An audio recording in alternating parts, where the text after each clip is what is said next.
Sumqayıtda qadını görüntüləri ilə şantaj edən şəxs saxlanılıb. 39 yaşlı qadın 26 yaşlı tanışı tərəfindən sosial şəbəkədə şantaj edilməsi ilə bağlı polisə müraciət edib. Gənc oğlanın hədə-qorxu yolu ilə qadından bir müddətli pul və qızıl zinət əşyaları alması müəyyən edilib.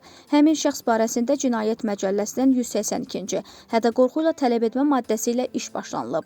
Araşdırmalar davam etdirilir. Əldə etdiyimiz məlumata görə həmin şəxs qadının qızıl qolbağını pul əvəzində almış və əlavə 8500 manat tələb edib. Qadın həmin pulu verə bilməyəcəyini gördükdən sonra polisə müraciət edib.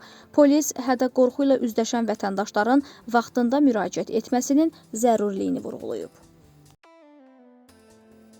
Mingəçevirdə intihar hadisəsi olub. Aprelin 8-də saat 23 radələrində Mingəçevir şəhər sakini 1994-cü il təvəllüdlü Günay Məmmədova çoxlu sayda həb içərək özünü öldürüb.